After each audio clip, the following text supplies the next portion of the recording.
Friends नमस्कार, मैं हूं आपका मित्र, आपका सखा, आपका फ्रेंड कमल नंदलाल और मैं आप सभी दर्शकों का हार्दिक अभिनंदन करता हूं एस्ट्रो तक की खास प्रस्तुति कमल नंदलाल के महा उपाय, जो आपके जीवन को सरल, सुगम और सफल बनाए।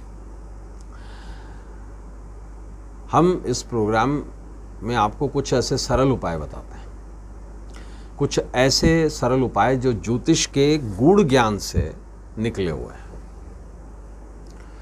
इन महा उपायों का, या मैं यूँ कहूँ कि इस प्रोग्राम का उद्देश्य है बहुत सरल से सरल माध्यम से आपकी जटिल से जटिल समस्या का समाधान कर देना, आपके जीवन में आई हुई बड़ी से बड़ी समस्या को बस यूँ चुटकियों में दूर कर देना। और माध्यम क्या है? शुद्ध ज्योतिष।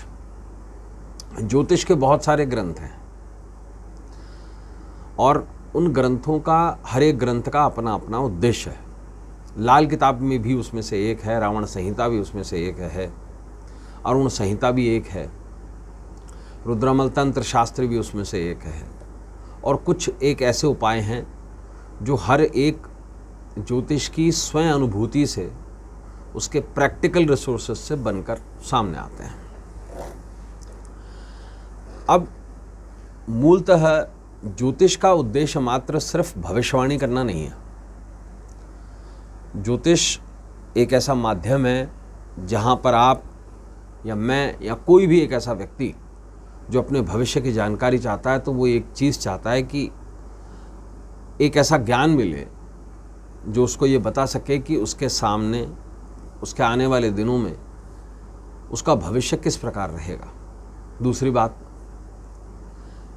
अगर समय अच्छा है तो उस समय को और अच्छा कैसे बनाया जा सकता है। दूसरा, अगर समय खराब है तो उस समय को ठीक कैसे किया जा सकता है। ज्योतिष मात्र संभावनाओं का शास्त्र नहीं है, ज्योतिष मात्र भविष्य कथन नहीं है। ज्योतिष सिद्धांत भी है और समाधान भी है। और ऐसे ही सिद्धांतों और समाधानों को हम कमल नंदलाल के महा उपाय में सम्मिलित करते हैं। आज हम बात करेंगे संकटों की। सबसे पहले जानेंगे संकट क्या होते हैं, संकट क्यों होते हैं, संकट के पीछे कौन से ग्रह इन्वॉल्व हैं, संकट का निवारण कैसे हो सकता है। आइए इस बारे में चर्चा करते हैं। देखिए, संकट मिटे हरे सब पीरा, जो सुमरे हनुमत बलबीरा। और इससे भी पहले, ये तो चौपाई है, लेकिन इससे भी पहले नारद जी ने संकट नाशन गणेश स्तोत्र की नारद पंचतंत्र में स्थापना की थी, उसे लिखा था। और इसका उल्लेख दो अलग अलग पुराणों से भी मिलता है। पहला है नारद पुराण, दूसरा मुद्गल पुराण। मुद्गल पुराण महाराष्ट्र और साउथ इंडिया में बहुत ज़्यादा फेमस है, जबकि उत्तर भारत में गणेश पुराण ज़्यादा फेमस है। तो ऐसे में संकट को डिफाइन किया गया है कि संकट क्या है। जो कट नहीं सकता, जो कटाई नहीं कटे, वही संकट है। संकट किसी भी चीज़ की इमरजेंसी की सिचुएशन है, या किसी भी काम में बाधा आ जाए और ऐसी बाधा आ जाए कि जान पर आ पड़े, वो संकट है। आपदा और संकट में फर्क है। आपदा is a state of emergency और संकट एक ऐसी स्थिति है जहाँ पर कोई ऐसी रोक लग गई है या कोई ऐसी बात आ गई है कि बस काम रुक गए हैं। व्यक्ति किसी दुविधा में घिर गया है। आपदा मान लीजिए कोई एक्सीडेंट है अगर, लेकिन संकट ये है कि उसे डिसीजन क्या लेना है, ये करें या वो करें।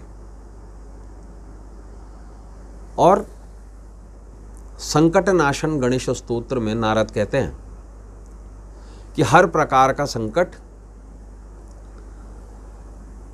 गणेश जी के नाम से क्लियर हो जाता है, क्योंकि जो रोक है, जो बाधा है, वो गणपति का नाम लेने से दूर हो जाती है। तो हम संकट को बहुत सिंपल तरीके से समझ सकते हैं कि किसी भी तरीके की कोई बाधा, और ऐसे में इस बाधा का निवारण क्या। देखिए, किसी भी काम को करते हुए में अगर बाधा आ जाए तो वो संकट है। ऐसे में एक प्रश्न बड़ा लाजमी है, संकट आते क्यों हैं। देखिए, एक तो हमारे पूर्व जन्मों का कर्म है जिसकी वजह से हमें संकटों से दो चार होना पड़ता है। दूसरी बात, जब कभी भी गोचर में व्यक्ति की कुंडली में, चाहे वो चंद्रमा से देखी जाए चाहे लग्न से देखी जाए, कोई ऐसा ग्रह अगर आर्थिक संकट हैं तो कहीं ना कहीं वो ग्रह 10वें या 11वें भाव से संबंध रखेगा या दूसरे भाव से संबंध रखेगा। धन संबंधित संकट है तो दूसरे भाव और 7वें भाव से रखेगा।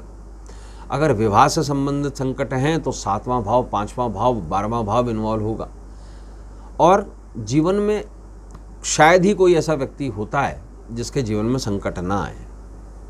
तो ऐसे में सरल तरीके से संकटों को कैसे दूर किया जाए।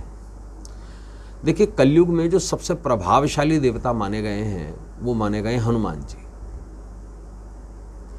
और आप माने ना माने, लेकिन राम से भी ज़्यादा मंदिर, श्री राम से भी ज़्यादा मंदिर हनुमान जी के हैं। अमूमन सबसे ज़्यादा मंदिर अगर मैं कैलकुलेट करूं, या मैं यूं कहूं कि सबसे ज़्यादा मूर्ति अगर किसी देवता की है तो वो देवादिदेव महादेव के रुद्र अवतार हनुमान जी की है। क्योंकि जितने शिवालय हैं उसमें भी हनुमान जी होते ही होते हैं। इसके अलावा ज़्यादातर आपने बरगद के नीचे, पीपल के नीचे हनुमान जी को बिठाया हुआ देखा होता है। कई जगह लोग भैरव जी की जगह क्षेत्रपाल हनुमान जी को भी नियुक्त कर देते हैं, क्योंकि हनुमान जी के कई रूप हैं। और ऐसे में आज हम बात करेंगे कि सिंपल एक नारियल जो होता है, वो नारियल का एक महा उपाय संकटों से कैसे मुक्ति दिलवाएगा। देखिए, नारियल का मतलब होता है मनुष्य का मस्तक, पुरुष का मस्तक नारियल, और उसे कई जगह नरियल भी कहा जाता है। नारी की जगह नरियल, यानी कि नर का आयल, हेड पॉइंट। और नारियल को बलि के रूप में इस्तेमाल किया जाता है, बलिदान। और उसको कई लोग श्रीफल भी बोलते हैं। हालांकि इसमें भी अपवाद है, श्रीफल कई जगह बेलफल को भी बोला गया है, क्योंकि श्री का पेड़ ही बेल का पेड़ है। तो ऐसे में नारियल संकटों से कैसे मुक्ति दिलवाएगा। देखिए, नारियल को एक ऐसा फल माना गया है जो किसी भी तरीके की एनर्जी को शोषित करता है। तो ऐसे में नारियल का महा उपाय संकटों से मुक्ति कैसे दिलवाएगा। अब ध्यान से सुनिए इस चीज़ को।